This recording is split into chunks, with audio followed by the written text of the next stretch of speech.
Hello there, my name is Parazin. I'm a senior in DSPS, and today I am standing right in front of downtown Olathe here to talk about my senior project, Drive Through Olathe. So, you know, I really had become interested in doing a project like this about 3 years ago, 2.5 years ago. And that was in August of 2020. That's pretty hard to believe that 2020 was 2.5 years ago. But here we are. It was the height of the pandemic. There wasn't really a lot to do. And so my family and I were like, well, let's take a driving tour. And so we found a driving tour on this app called Voice Map, which ended up being the app that I used for my tour.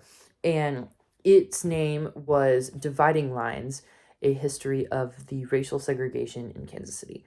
And we took this tour, and I had no idea what to expect out of it, but I was blown away because there were so many amazing things that I was able to see. And I was like, oh my gosh, like I was just mind blown. So I thought that that was super, super cool.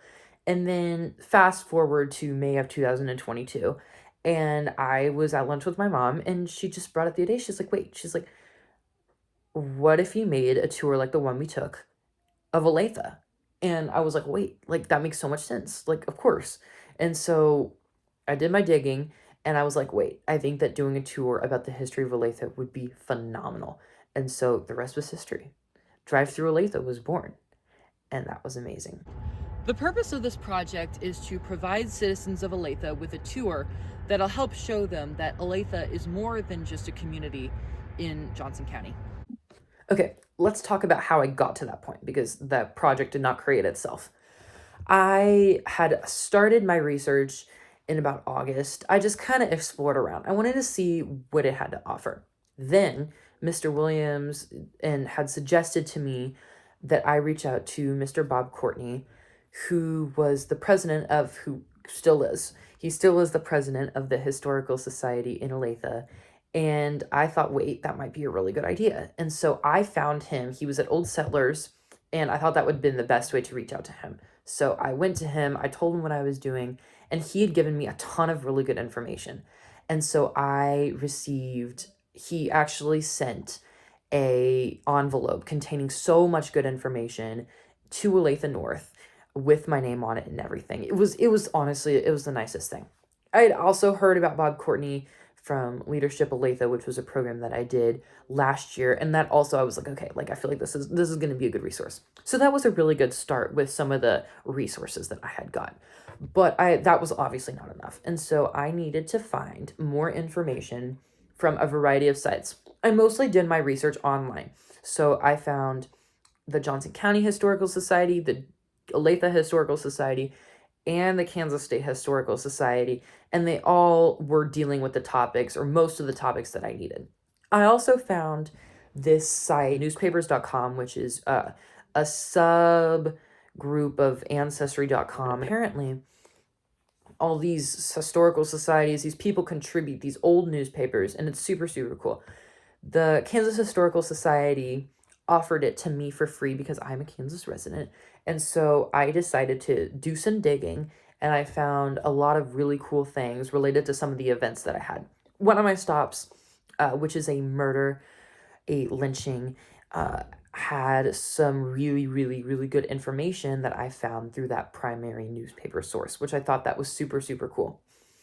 And then I also got some videos from the library. They were films documenting a lot of the important events that had happened throughout Olathe, and those just so happened to be spots on my tour. And so I decided to get some information about that. Now, talking about the tour itself, the first thing that I needed to do, I had to map out everything. So I plotted points of interest that I knew I would need.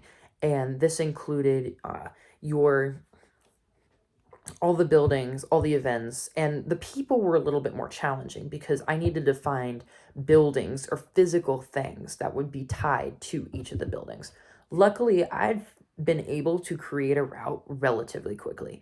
In fact, I went over my first drive in October, just driving through what I would want my locations to be. I ended up making a couple tweaks, especially not with the stops themselves, but how to get between stops and the interstitial information that was provided between the two.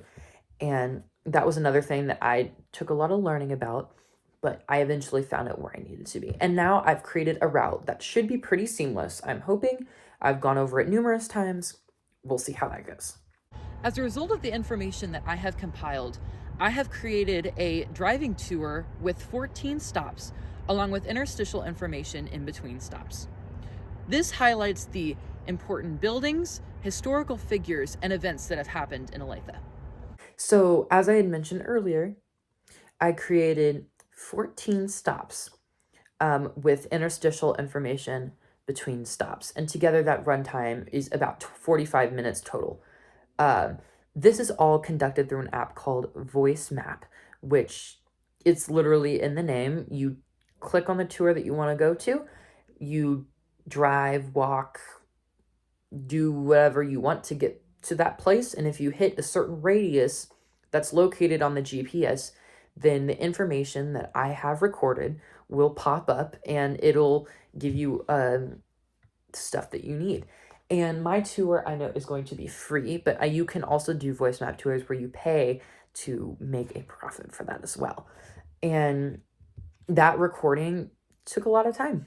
It took a lot of time, but I got through that too. And the technology aspect in general has been something that I was not as familiar with. And I honestly, my biggest regret with this project is not doing it sooner, but it's done. So that's important. And I think that searching this information in general about Olathe just really had such a profound effect on me.